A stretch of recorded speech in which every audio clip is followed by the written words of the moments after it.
Hey everybody, it's Jason Blaha here, and today I thought I would chat with you guys a little bit about how the body adapts to caloric intake over time, because this is a question that came up earlier.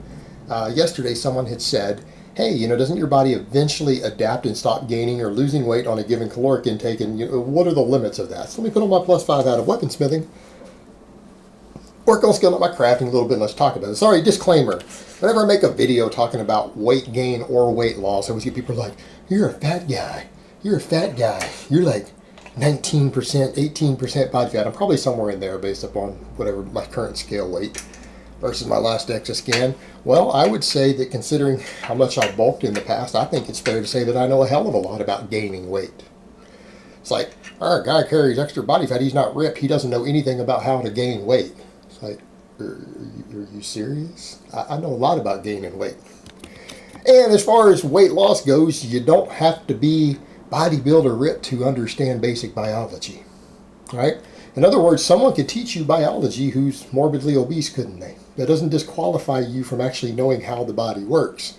Which means that person probably likes to eat too much junk food, right? So back to the point. Your body does adapt to caloric intake, but it's not infinite in its ability to do so. And it doesn't always do the mechanisms that people think it does. People are like, oh, your metabolism goes up and down. Not that much. Most of your changes in metabolism are based upon loss of body weight and mostly muscle, right? If you gain weight, your caloric burn goes up even resting, right? If you lose weight, your caloric rate goes down even resting. But it's not because your body made your metabolism go down through some other mechanism.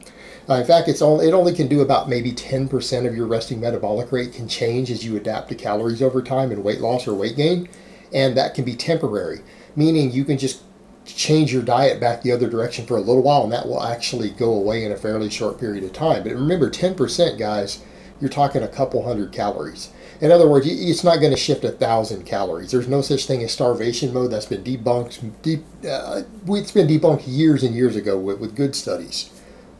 So this whole idea of how does your body adapt and what do we mean by that? Well, if let's say you started at 300 pounds of body weight. At 300 pounds, it is insanely easy to lose weight, right? You can lose weight you could be on 2,800 calories and lose weight. You could lose an enormous amount of weight if you're physically active, because someone who weighs 300 pounds, if they actually go lift weights and they take walks and stuff, that person burns enormous amounts of calories just carrying around 300 pounds. I mean, a couple of walks around the block for someone who weighs 300 pounds, could be more calories burned than some of you guys burn doing a 5-mile run. Some of you thinner guys, it could be more. So you see the point. They burn a ton of calories just packing around all that fat. And if they're actually lifting weights and building muscle, their base metabolic rate can kind of start to offset some of the weight loss because they're gaining muscle as well, which can keep from losing as much of the metabolism from the weight loss. So yeah, you might get down to 200 pounds from 300 over a year or a year and a half or whatever, 2 years, right? So your metabolism will go down because you've lost 100 pounds of your body weight. You just burn less calories walking around. You burn less calories laying around. Now, it won't be as much when laying around because while fat is metabolically active, muscle is more. So if you gained a little muscle in there, and you probably did if you lifted weights, you may get to a point, though, to where you can't lose weight on 2,800 calories anymore without doing enormous amounts of exercise at 200 pounds, right? You might need to actually go do tons of cardio to lose weight from there. Your body will have adapted. You will see maybe a couple hundred calories based upon hormones and other stuff that's temporary. So if you quit dieting for a while, that couple hundred calories of metabolic rate will come back, and you'll usually be normal again. It's not permanent. But the other stuff is, and it's largely due to body weight and work capacity. So that can be a big factor there. And what you need to remember is you lose weight over time. What does your body try to do to preserve weight? That's where people mess up, and they don't think about it from that perspective. When your body feels that you're starving, your starvation mode is not what you think it is. It's not that your metabolism goes down, it's that you get lazy. Your body has defense mechanisms in it to just make you lazier and feel lethargic when you're dieting too hard.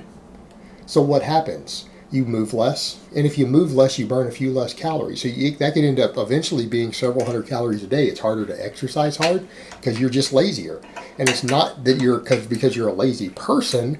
It's because the weight loss makes your brain say, hey, I'm starving. I'm losing weight too quick. I need to stop moving around so much. I need to conserve energy. And your brain will try to make you do that. So that's a big part of it. So that's part of it, and that can be a factor. But yeah, that person down at 200 pounds might not be able to lose weight anymore at 2,800 calories, and they probably could. They probably easily lost their first 50 pounds on 2,800 calories. If you're 300 pounds, that's easy. That's easy. A little basic exercise on 2,800 calories a day, you'll lose weight. But here's the other thing. What if they had running much lower calories? So let's say they had been running 1,800 instead of 2,800. Will their metabolism ever catch up to that? Pretty unlikely. It is very, very unlikely that even a person close to 200 pounds or slightly under would ever stop losing body fat on 1,800 calories unless they were completely sedentary. And when I say sedentary, I mean you don't have a job. You don't leave your house. You just kind of chill on the couch. But anyone who is exercising or training, even if they had dieted down to say 180, 190, there's almost no way that a healthy man wouldn't keep losing weight at that. So had they been on 1,800 calories instead of say 2,800, they probably would never have fully adapted. Now, they would probably lose more muscle. They wouldn't probably have as much muscle mass, but they would have lost weight much, much quicker. And yeah, there could be some metabolic negatives, but because those calories are so low, you will never adapt to that. You might have to get down to basically looking like an anorexic before that person would fully adapt to something like that. And it's the same thing when you're gaining weight. And gaining weight, it can really be big. People who are bulking and who are lifting weights and they are adding weight continually and adding workload continually because they're trying to get bigger and stronger, your metabolism can go up extremely high. And that's the thing that's noticed with a lot of athletes and strength athletes and football players and bodybuilders even, is that the more they bulk and the harder they train, their energy needs can go up enormously over time, and they will adapt. And it's because your work capacity increases. It's one thing if you're only doing squats with 100 pounds for a few sets of 5, 2 or 3 times a week. It's a whole another deal when you build up strong enough to where you're doing sets of 5 with 365 pounds multiple times a week. This is your energy turnover from the lifting and the recovery involved because of the higher workloads that you are able to generate when training as you build muscle. That in and of itself increases caloric burn. It increases resting metabolic rate. Then the muscle mass gain, the fat gain, the body weight gain, even the water weight gain starts to increase not only your base metabolic rate, but it can increase your total energy turnover. Just because, again, you're having to move that extra weight around. So yeah, it's what you see happening oftentimes with novice lifters who bulk too conservatively. They stall frequently when they're on a real training program and they're on a serious training program. I've seen guys, for example, who will start at something like 2,400 calories because they're real small at 150, and before long they stop gaining weight on that and they've got to go to 2,800, right? And then they stop gaining weight on 2,800 in strength. Then they go to 3,200. And they get to a point, and I've seen guys literally get to a point to where they have to be consuming 3,800, 4,000 calories to continue to gain any body weight after they've been training 2-3 years sometimes. If they've been training really hard on a good program and they put on a fair amount of weight, like if they started at a skinny 150 pounds, they get up to 190 over 2 years of training. If they want to keep bulking and they're doing pretty high volumes of training, especially with big exercises, and they start eating a lot of protein and other really high thermic foods, like they're eating a pretty clean diet with a lot of protein, a lot of fiber, all those things start having their own thermic output. And then you have to factor in the metabolism increase, that 10% shift that I said can happen from cutting. Well, that can happen when bulking too, and they can adapt. And so before long, well, it can take a while. People who are bulking, particularly when they're training hard and they're doing a lot of workload and they are gaining muscle, they will stall and every now and then have to bump their calories up. And then when they want to gain weight again later, they've got to bump it again and again. And yeah, it's literally possible for a skinny noob to be able to gain weight on 2,500 calories and eventually need as much as 4,000 to gain any further weight. And I mean, I used to have a friend over in the UK, and he was a drug-free powerlifter. He competed in strongman a bit too, competed in powerlifting. and he was weighing, about 225, but he's a tall guy.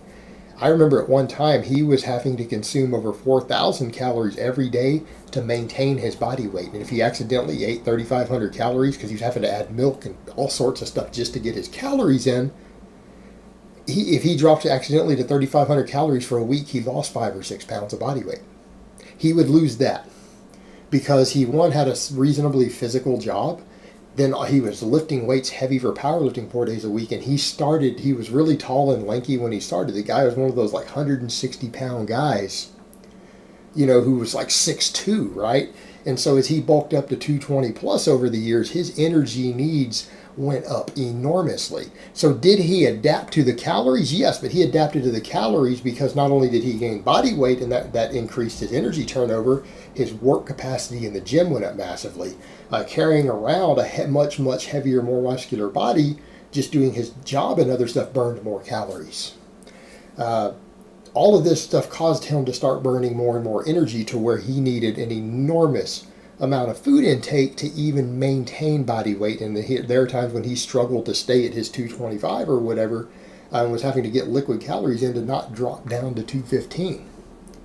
So yeah, you can absolutely adapt over time. It's just not that people think that it can infinitely adapt. It can't infinitely adapt. By that same token, nobody out there would stop gaining weight on 6,000 calories probably until you were massive, over 300 pounds at the very least if you're training hard. It's like if you were running that many calories, you would never really adapt. And just like if someone ran an active male, 1,800 calories, they would never stop losing body fat on that. They might seem like they stall for a little while, but they're not actually stopping losing. So ultimately, it's not like there's an infinite amount of wiggle room there that your body will always adapt. But yes, it does have adaptations in place that are multifold in nature to where you will adapt to a higher or lower caloric intake over time. It's just that most of it, the overwhelming majority of it, is due to changes in body weight, muscle mass, and activity level. Right? That's what it comes down to. All right, guys, but that's really all I have to say on that today. I hope it's been informative, and I will talk to you guys next time.